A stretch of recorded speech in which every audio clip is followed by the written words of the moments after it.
Assalamualaikum warahmatullahi wabarakatuh. Perkenalkan kami dari kelompok 8 kelas PAI 3C. Baiklah, di sini kami akan membacakan isi makalah dari kelompok kami. Adapun tujuan pembuatan dari video ini adalah untuk memenuhi nilai tugas dari mata kuliah Administrasi dan Supervisi Pendidikan yang diampu oleh Ibu Dr. Hajah Nani Tursina, MPD.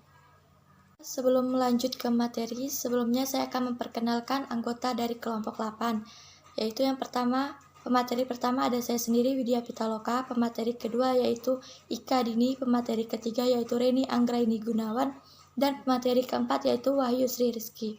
Baiklah, pemateri pertama itu saya sendiri akan membacakan tentang pengertian akreditasi sekolah atau madrasah. Akreditasi sekolah dilaksanakan sebagai salah satu upaya penjaminan mutu pendidikan secara eksternal.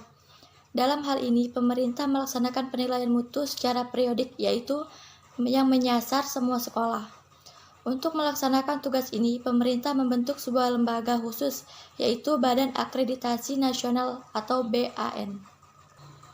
Berdasarkan Perkemendikbud Nomor 59 Tahun 2012, Pasal 1 Ayat 2, Badan Akreditasi Nasional Sekolah atau Madrasah adalah badan evaluasi mandiri yang menetapkan kelayakan program dan satuan pendidikan dasar dan menengah jalur formal dengan mengacu pada standar nasional pendidikan.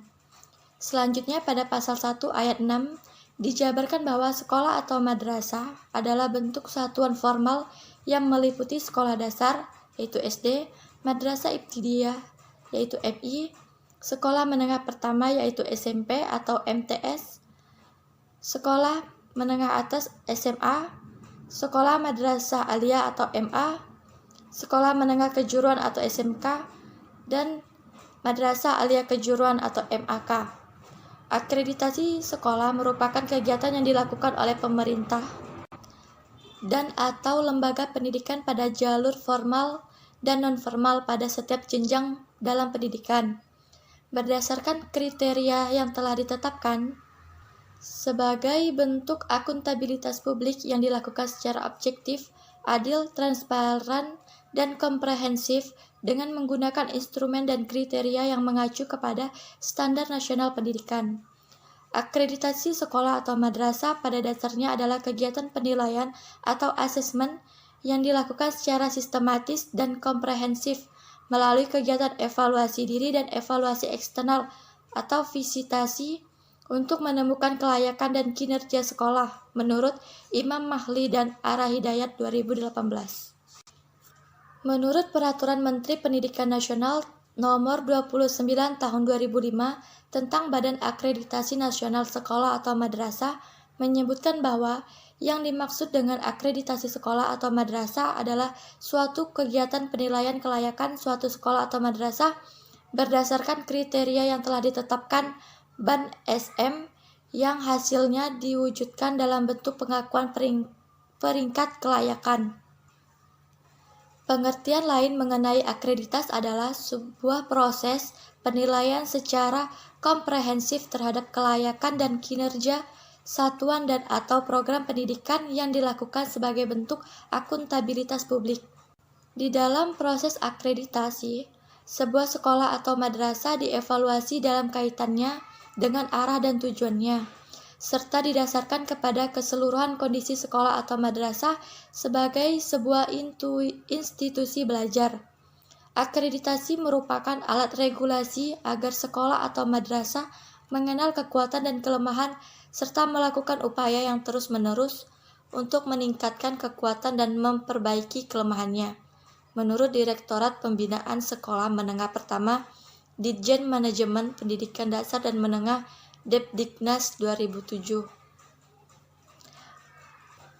Baiklah, itu penjelasan dari saya pemateri pertama. Selanjutnya akan dilanjutkan oleh rekan saya. Terima kasih. Assalamualaikum warahmatullahi wabarakatuh. Perkenalkan, nama saya Ika Dini, NIM 11901336. Baiklah, di sini saya akan melanjutkan presentasi dari saudari Widya Pitaloka, yaitu masuk ke poin yang kedua tentang dasar hukum akreditasi sekolah atau madrasah. Menurut Badan Akreditasi Nasional Sekolah atau Madrasah, dasar hukum pelaksanaan akreditasi sekolah yaitu sebagai berikut. Yang pertama, Undang-Undang Republik Indonesia Nomor 20 Tahun 2003 tentang Sistem Pendidikan Nasional atau yang sering kita sebut dengan Sisdiknas. Yang kedua, Peraturan Pemerintah Republik Indonesia Nomor 19 Tahun 2005 tentang Standar Nasional Pendidikan sebagaimana telah diubah dengan Peraturan Pemerintah Republik Indonesia Nomor 32 Tahun 2013 tentang perubahan atas Peraturan Pemerintah Republik Indonesia Nomor 19 Tahun 2005 tentang Standar Nasional Pendidikan. Yang ketiga, Peraturan Pemerintah Nomor 17 Tahun 2010 tentang Pengelolaan dan Penyelenggaraan Pendidikan.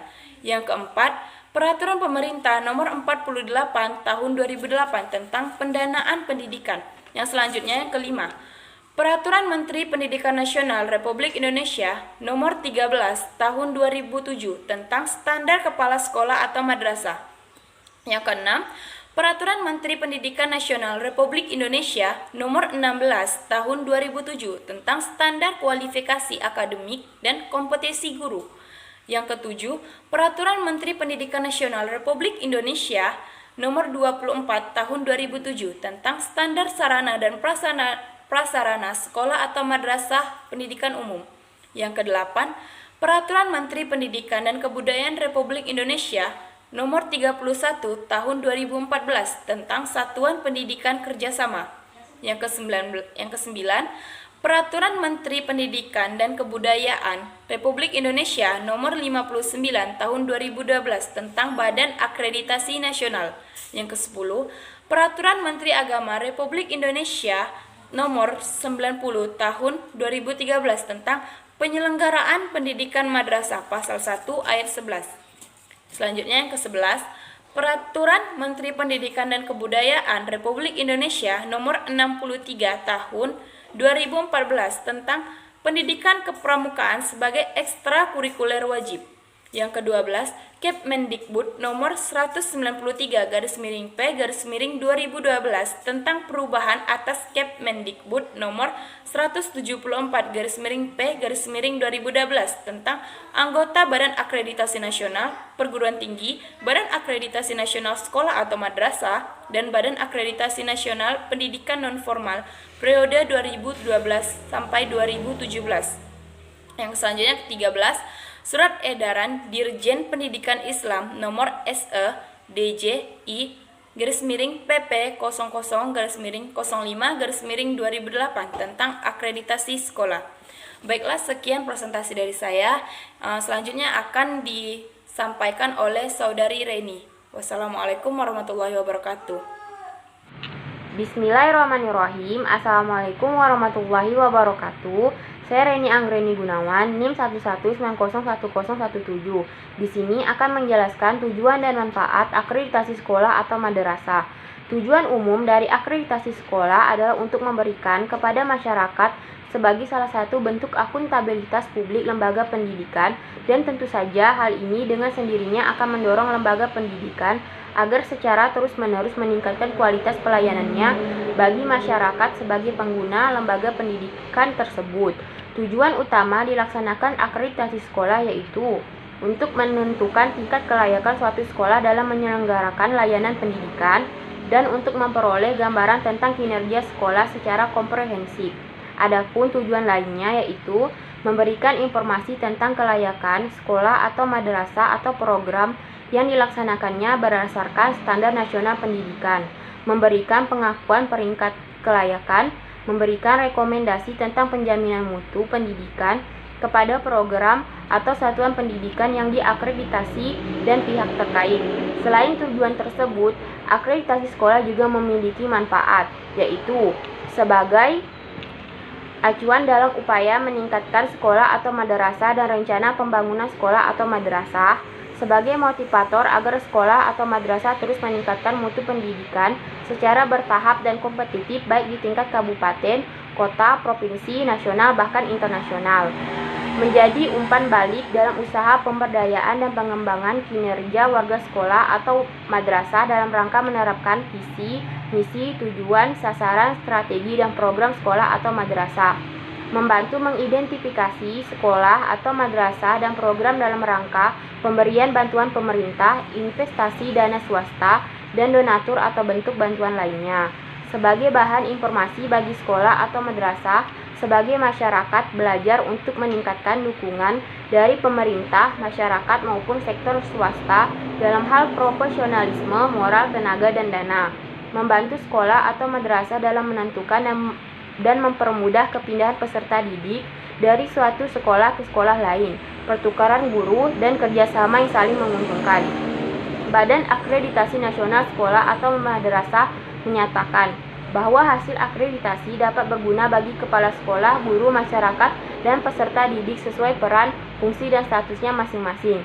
Kepala sekolah dapat memanfaatkan hasil akreditasi sebagai pendorong dalam usaha peningkatan mutu pengolahan sekolah. Pada awal tahun pembelajaran, manakala menyusun rencana kerja tahunan, kepala sekolah dapat mengambil hasil akreditasi terakhir diperolehnya sebagai dasar menganalisis kondisi yang ada dalam rangka merumuskan langkah-langkah penyempurnaan lebih lanjut. Baiklah, sekian dari saya. Terima kasih. Wassalamualaikum warahmatullahi wabarakatuh. Bismillahirrahmanirrahim. Assalamualaikum warahmatullahi wabarakatuh. Perkenalkan, nama saya Wahyu Sri Rizky, NIM 119013447. Baiklah, di sini saya akan melanjutkan penjelasan dari teman-teman saya, yaitu tentang fungsi akreditasi sekolah atau madrasah. Akreditasi sekolah memiliki beberapa fungsi sebagai berikut. Yang pertama, perlindungan masyarakat atau quality assurance. Maksudnya, agar masyarakat memperoleh jaminan tentang kualitas pendidikan sekolah yang akan dipilihnya, sehingga terhindar dari adanya praktek yang tidak bertanggung jawab. Yang kedua, pengendalian mutu atau quality control. Maksudnya, agar sekolah mengetahui kekuatan dan kelemahan yang dimilikinya, sehingga dapat menyusun perencanaan pengembangan secara berkesinambungan. Yang ketiga, yaitu pengembangan mutu atau quality improvement. Maksudnya, agar sekolah merasa terdorong dan tertantang untuk selalu mengembangkan dan mempertahankan kualitasnya, serta berupaya menyempurnakan dari berbagai kekurangannya. Selain itu, fungsi akreditasi sekolah atau madrasah juga harus bersifat komprehensif agar dapat memetakan secara utuh profil sekolah atau madrasah. Yang pertama yaitu pengetahuan, yaitu sebagai informasi bagi semua pihak tentang kelayakan sekolah atau madrasah, dilihat dari berbagai unsur terkait yang mengacu pada standar nasional pendidikan beserta indikator-indikatornya. Yang kedua, akuntabilitas, yaitu sebagai bentuk pertanggungjawaban sekolah atau madrasah kepada publik, apakah pelayanan yang dilakukan dan diberikan oleh sekolah atau madrasah telah memenuhi harapan atau keinginan masyarakat.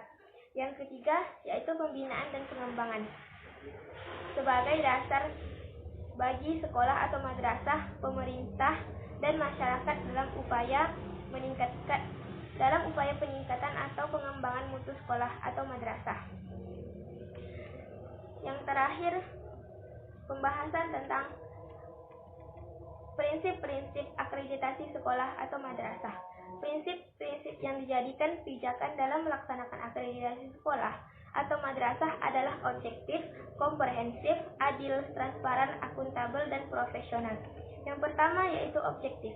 Akreditasi sekolah atau madrasah pada hakikatnya merupakan kegiatan penilaian tentang kelayakan penyelenggaraan pendidikan yang ditunjukkan oleh suatu sekolah atau madrasah. Dalam pelaksanaan penilaian ini, berbagai aspek yang terkait dengan kelayakan itu diperiksa dengan jelas dan benar untuk memperoleh informasi tentang keberadaannya, agar hasil penilaian itu dapat menggambarkan kondisi yang sebenarnya untuk dibandingkan dengan kondisi yang diharapkan. Maka, dalam proses digunakan indikator-indikator terkait dengan kriteria-kriteria yang ditetapkan. Yang kedua, komprehensif. Dalam pelaksanaan akreditasi sekolah atau madrasah, fokus penilaian tidak hanya terbatas pada aspek-aspek tertentu saja, tetapi juga meliputi berbagai komponen pendidikan yang bersifat menyeluruh. Dengan demikian, hasil yang diperoleh dapat menggambarkan secara utuh kondisi kelayakan sekolah atau madrasah tersebut. Yang ketiga, adil. Dalam melaksanakan akreditasi sekolah, semua sekolah atau madrasah harus diperlakukan sama dan dengan tidak membedakan sekolah atau madrasah atas dasar kultur, keyakinan sosial budaya, dan tidak memandang status sekolah atau madrasah baik negeri maupun swasta. Sekolah atau madrasah harus dilayani dengan sesuai dengan kriteria dan mekanisme kerja secara adil atau tidak diskriminatif. Yang keempat, transparan. Data dan informasi yang berkaitan dengan pelaksanaan akreditasi sekolah seperti kriteria, mekanisme kerja, jadwal dan serta sistem penilaian akreditasi dan lainnya harus disampaikan secara terbuka dan dapat diakses oleh siapa saja yang memerlukannya.